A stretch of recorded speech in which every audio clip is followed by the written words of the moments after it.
The fluorescent light above me buzzed like it was trying to say something. I kept staring at it because I couldn't look at the man behind the desk anymore. Couldn't look at the paper in his hands. Couldn't look at my brother sitting 3 feet to my left in a chair that probably cost more than my gas bill. Mr. Whitfield cleared his throat and read it again, like maybe I'd misheard. I hadn't. The property at 412 Dunmore Road, including all structures and contents therein, is hereby bequeathed in full to Kyle Aaron Mercer. Kyle Aaron Mercer, my brother, the one who showed up to Christmas twice in 7 years. The one whose phone always went to voicemail when Mom needed a new prescription picked up at the Rite Aid on Route 9. The one sitting next to me right now is in a flannel shirt, nodding slowly, like this was information he had already made peace with. My hands were flat on my thighs. I remember noticing that, how deliberate my hands looked, how still, like they belonged to someone else. The rest of me wasn't still at all. Whitfield kept reading. There were other things, a small savings account, some jewelry, and a certificate of deposit that had maybe $400 left in it. Mom had been sick for a long time. Money has a way of disappearing when someone's sick for a long time. I knew exactly where every dollar had gone because most of them had passed through my hands first. I heard my name once. Dana Lynn Mercer receives the contents of the Cedar chest in the master bedroom. The Cedar chest. I used to sit on that chest when I was 9 years old and watch Mom put away her good sweaters. It smelled like lavender and cedar shavings and something older underneath, some particular smell that was just hers. For a half second, I almost held onto that. Almost. But then I looked up and Kyle was leaning over to shake Whitfield's hand, and something in my chest went cold and quiet in a way I hadn't felt before. Not hot, not tears, just quiet like a clock stopping. Dana. Kyle turned toward me and his voice had this careful gentleness that told me he'd been practicing. I know this is a lot. We can talk about all of this. I want to be fair. I looked at him for a long moment. 7 years. 7 years of driving Mom to her oncology appointments in Columbus because the local clinic didn't have the right equipment. 7 years of sleeping with my phone on the pillow next to me because she might need me at 2 in the morning, and she often did. 7 years of the smell of antiseptic and the sound of the oxygen concentrator, and learning, slowly and against my will, exactly what it looks like when a body starts to give up. Kyle had been in Phoenix. Kyle had been building a life that didn't have room for any of that. And Kyle had apparently been named the sole heir to the house where I had spent those 7 years. The house I had repainted, regrouted, re-everything to keep it from falling apart around her. The house I had quietly assumed would be the one thing left that made any of it make sense. I picked up my purse from the floor. My hands were still very deliberate. "I need some air," I said, and I walked out into the Ohio November, like the ground under me was perfectly solid when every single thing I thought I knew had just been rewritten. The first year, I told myself it was temporary. I had a job, a real one, project manager at a regional logistics firm, decent salary, the kind of work I'd spent a decade building toward. I had a small apartment in Columbus with a window box where I grew herbs I actually used. I had a marriage that was still, at that point, worth trying to save. But Mom had been diagnosed in October, and by December it was clear she couldn't manage the stairs alone. And by February, I had given my landlord 60 days notice and moved my boxes into my old bedroom. Paul helped me carry them in. He stood in the driveway afterward with his hands in his pockets, looking at the house like he was memorizing it. "I can come on weekends," he said. He did for a while. Kyle called when she was first diagnosed. I remember standing in the kitchen of Mom's house, the wallpaper still that faded yellow from the 70s, listening to him say he wished he could be there, that Phoenix was just so far, and that he'd try to get out in the spring. Mom was on the couch behind me, wrapped in the good quilt, telling me with her eyes not to make it a thing. So I didn't make it a thing. Spring came and Kyle didn't. He sent a card with a gas station gift card tucked inside and a text that said, "Thinking of you both." Mom kept the card on her nightstand for 2 weeks before I quietly moved it to the drawer. I don't know if she noticed. By year 2, I'd negotiated down to part-time consulting work I did in the early mornings, before she was fully awake, sitting at the kitchen table with my laptop and cold coffee, answering emails while the oxygen concentrator ran its low mechanical hum through the wall. That sound became the metronome of my life. I still hear it sometimes when a room gets too quiet.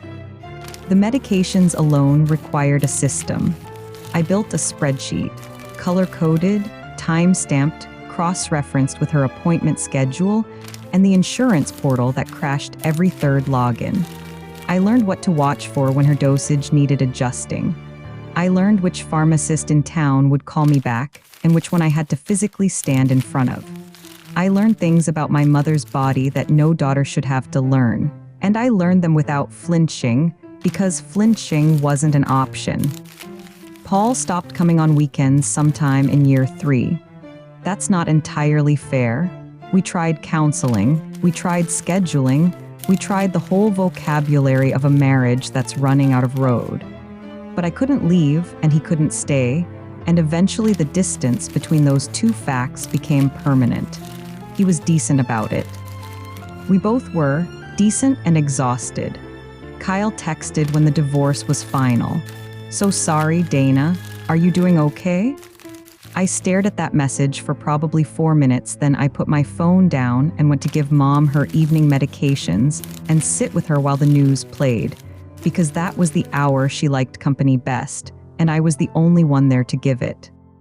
That's the part that's hard to explain to people who didn't see it, how ordinary it all became. How the sacrifice stopped feeling like sacrifice and started feeling like just the shape of my days. You don't notice yourself disappearing. You're too busy showing up. She died on a Thursday in February, quiet as snow. The hospice nurse was there. I was there. Kyle flew in 2 days later, which was 2 days after the funeral home had already been called, the paperwork already signed, and the decisions already made. He stood in the doorway of Mom's bedroom and looked at the hospital bed we'd rented and said, "God, Dana, I don't know how you did it." I didn't say anything. I went to the kitchen and started making coffee. The week after the service, I began the cleanup alone. Kyle had a flight to catch, something about a work thing, a deadline, the usual, and said he'd handle his share remotely. I didn't ask what that meant. I just started with the closet. That's where I found it. Tucked into the back of the shelf behind a shoebox of old Christmas cards was an envelope with my name written on it in Mom's handwriting. Not the shaky handwriting from the last 2 years. The old handwriting, the one from birthday cards growing up.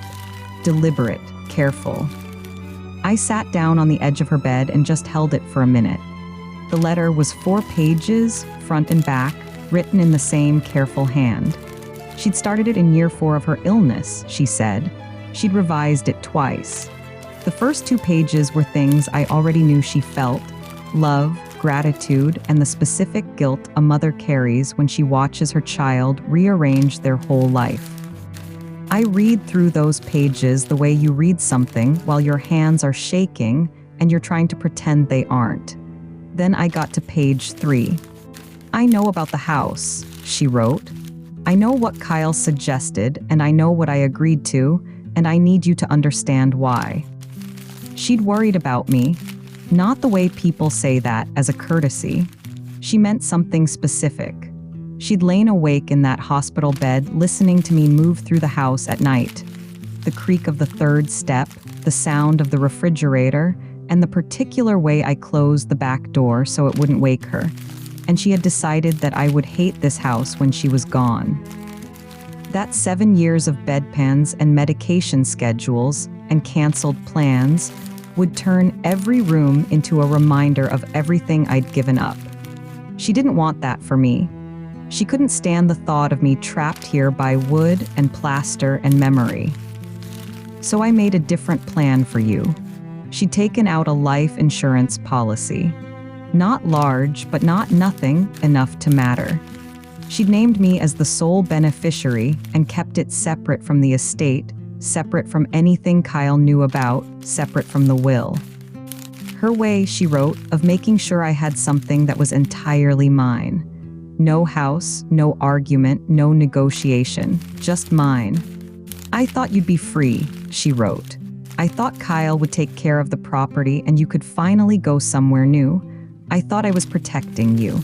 I set the letter down on my knee and stared at the wall. The window over the dresser had a crack in the upper corner I'd been meaning to get fixed for 2 years. The curtains were the ones she'd picked out in 1987. The room still smelled faintly of the lavender lotion I'd rubbed into her hands every night because she said it helped her sleep. I sat there for a long time, holding 4 pages of my mother's handwriting and trying to figure out if what I was feeling was grief or relief or something that didn't have a name yet. The insurance company's letter arrived 6 days later. I almost missed it. It was thin, standard size, the kind of envelope I'd learned to associate with automated statements and premium reminders. I opened it standing at the kitchen counter, still in my coat. It was a notification of payout. The policy had been claimed. The funds had been dispersed 3 months ago. I read that line 3 times, then I put the envelope down very carefully, the way you set something down when your hands have started to go numb. Mom had been alive 3 months ago.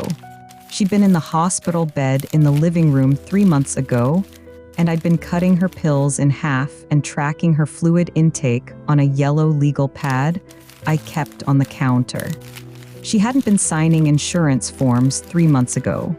She hadn't been doing much of anything except trying to breathe. I called the insurance company from the driveway because I didn't trust myself to have that conversation inside the house. The representative was polite, patient, and clearly trained for people in some version of distress.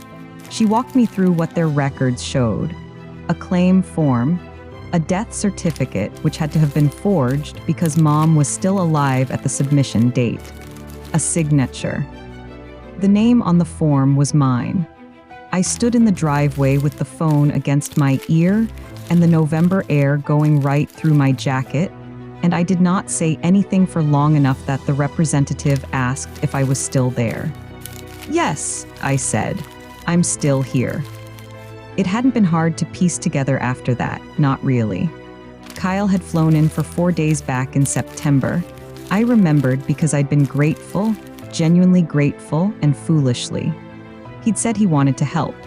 He'd sat with Mom for a few hours while I drove to the pharmacy, while I went to the grocery store, and while I did the 8,000 small errands that made up the infrastructure of her survival. He'd gone through the filing cabinet in her room. I'd told him which drawer had her medical records because he asked, because he seemed like he was finally trying, and because I was so tired I would have handed him anything if it meant I didn't have to answer one more question. He'd found the policy. He'd had 3 months to figure out the rest. I thought about the last conversation we'd had at the lawyer's office, how he'd shifted in his chair, how he'd looked at his phone instead of at me when the will was read, how he'd said she wanted you to have something special in a voice that was almost convincing. He already knew there was nothing left to give me. I went back inside and sat down at the kitchen table, the same one where Mom had taught me to roll pie crust when I was 7, where I'd done my homework for 12 years, and where I'd eaten 1,000 meals and signed 1,000 forms and made 1,000 phone calls on her behalf. I put my hands flat on the surface and felt the grain of the wood under my palms. 7 years, every appointment, every prescription, every night I lay awake listening for a sound that meant something had changed.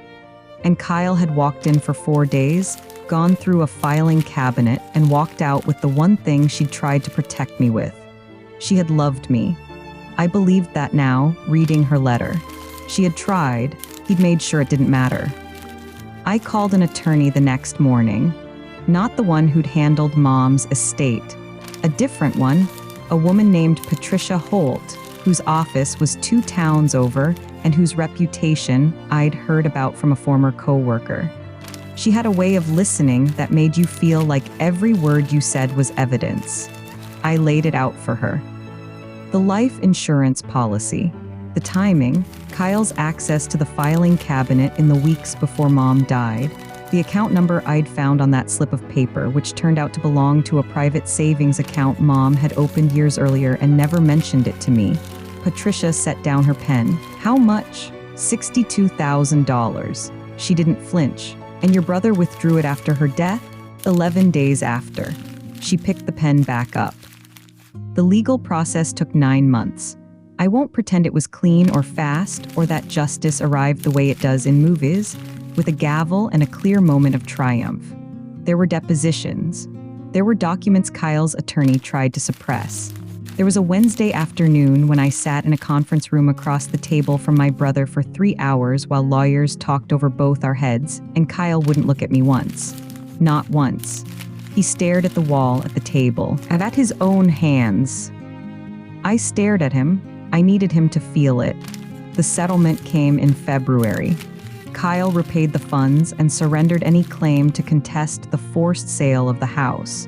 It wasn't a confession. His attorney made sure of that, but it was close enough to one that I felt something loosen in my chest the day I signed. We sold the house in April. A young couple bought it, 2 teachers, a toddler, and a dog. I drove by the week after the closing and saw a plastic climbing structure in the backyard, bright yellow and red, sitting in the spot where Mom's garden used to be. I sat in my car for a long time looking at it. I didn't cry. I thought I would, but I didn't. There was something right about it, actually. A family in a house that needed a family again. My share of the proceeds let me breathe for the first time in years. I rented a small apartment in Columbus. I got a job with a patient advocacy nonprofit, something I'd never have found if I hadn't spent 7 years learning how hospitals work from the inside out. It turned out that caregiving had been a credential all along. Nobody had ever told me that. I kept Mom's letter. It's in a green folder in my desk drawer, and some mornings I take it out and read the last 2 lines. You were always the one who stayed. I hope you know that was never nothing. She had tried to protect me. The money was supposed to be a cushion, a thank you in the only language she could manage. Kyle had gotten to it first, and she never knew. I'd made my peace with that, not quickly and not completely, but enough. I don't talk to Kyle. I don't expect to. There's nothing left between us that resembles a relationship, and pretending otherwise would cost me something I'm no longer willing to spend. What I carry now is simpler. The memory of her hands over mine when she showed me how to feel whether bread dough was ready. The way she laughed at her own jokes. The particular creak of the 3rd step.